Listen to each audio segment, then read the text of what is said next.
So I'm Donna with More Than a Review and Rocket to Success with Kay Suarez. And we are here today with Mimi Tin, who has the most amazing pillows ever. And you might have seen our interview with her on Facebook, both on the More Than a Review Facebook page and the Rocket to Success Facebook page.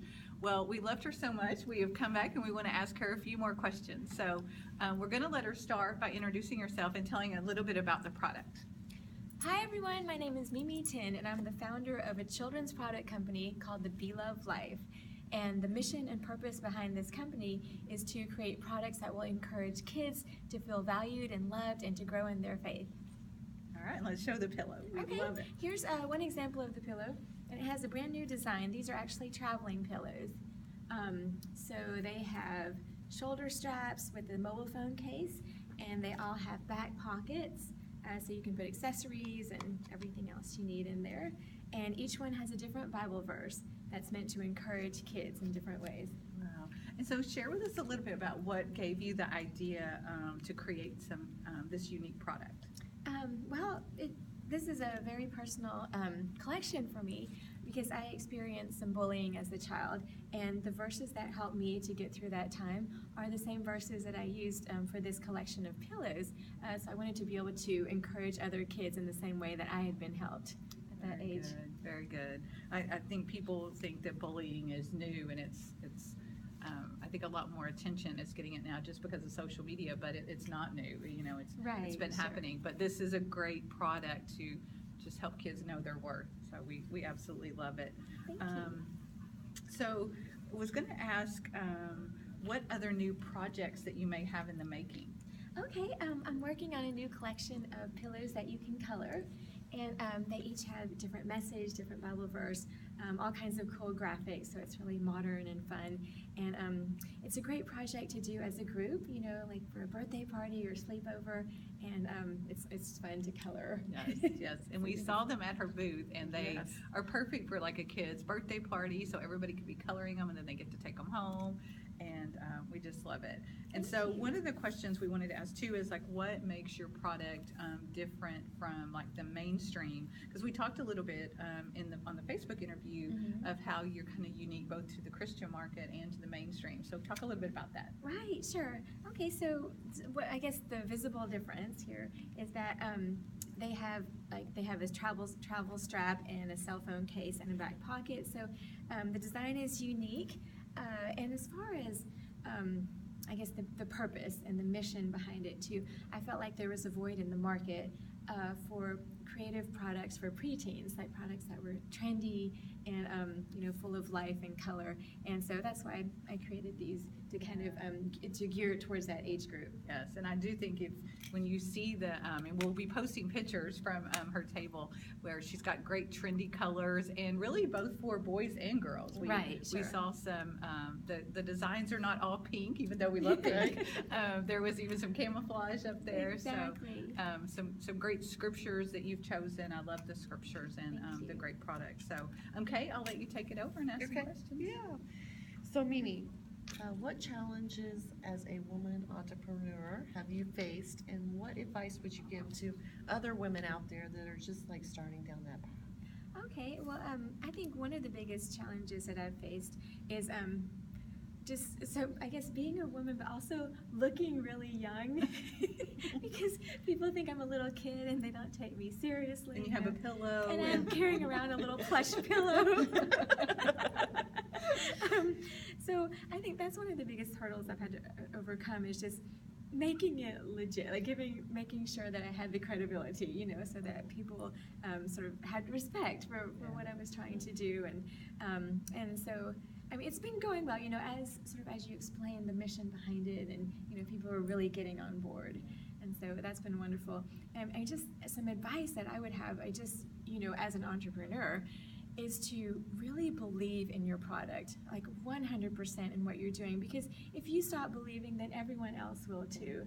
And it's such a hard road, and there's so much sacrifice involved, that if you don't feel 100% passionate, you don't have the passion to do, continue to do what you're doing, then you won't be able to follow through with the project. Yeah, I think that's the biggest thing. Yeah. That is great. to keep that drive and determination. Because, you know, at the end of the day, the thought of creating a product that might just change someone's life for the better makes everything worthwhile. Yeah, that's great. That's great. So share a piece of advice on how you manage your time, because when you have your own business and life and Right, everything, yes. there's a lot of things going on. And so how do you balance everything? How do you get everything done? Well, I've had to sort of shift my habits a little bit because all through, you know, my high school and college years, and I was the biggest procrastinator.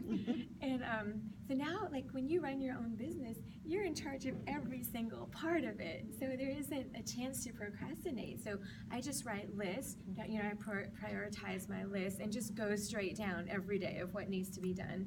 And in a way like that keeps you sane as well. So you can just see the thing right in front of you and what is the immediate deadline and do that first. So Mimi, I have one final question for you Yes. today. So what's the biggest risk that you've taken in your career, and what advice would you have for other women on taking risk? Right, sure. Well, I think if you're going to be an entrepreneur, you have to be able to take risks, to take financial risks, to take personal risks. I mean, because it basically takes everything, doesn't it? But I found that, I guess recently, one of the biggest risks that I've had to take is creating this collection, because it was, I didn't have a lot of support, you know, from my friends along the way, because they, you know, obviously the pillows have Bible verses on the back. And so they were like, you know, take the verses off. No one's going to take you seriously. You're going to limit, you know, your market and the places where you can sell it. And I don't know, I just felt like so strongly that it was something that God was calling me to do, to create something that would encourage kids, you know, to grow in their faith, to feel loved, and, you know, to be able to share it with other people as well. And so I continued. I got like my family and friends to, you know, help invest in this first production run. And without actually having buyers or having, you know, retailers like sign on, we created the first collection and had it made, and it's really paid off. It's been so exciting to see the response and how excited everyone has been.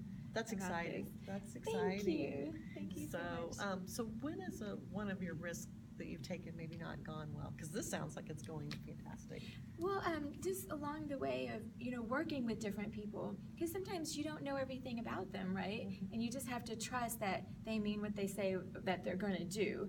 And sometimes you have to give the money up front, like whether it's with business advisors or, you know, working with different showrooms, things like that. So I have actually lost a lot of money by working with the wrong people, by taking that risk, and you know, the marketing hasn't worked out to where what I'm paying hasn't, you know, gone back to coming back in sales and different things like that. So, yeah, that's been a bit unfortunate.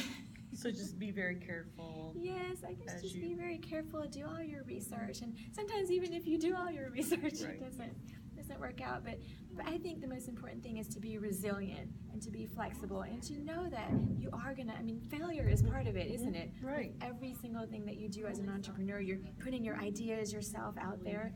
So you're gonna have failure and rejection, but it's how you choose to deal with it. Whether you're gonna be like, okay, that was the learning, that was a lesson for me. I'm just gonna move forward and keep going. And try a different route. Yeah, well, I think that's great advice for the women that are out there listening right now. So thank you so much, Mimi, for joining us again. We've thoroughly enjoyed our time with you. Oh, I love you guys. Thank you so much. So you can find out more about Mimi and her products on More Than a Review and Rocket to Success. So thank you. Signing off.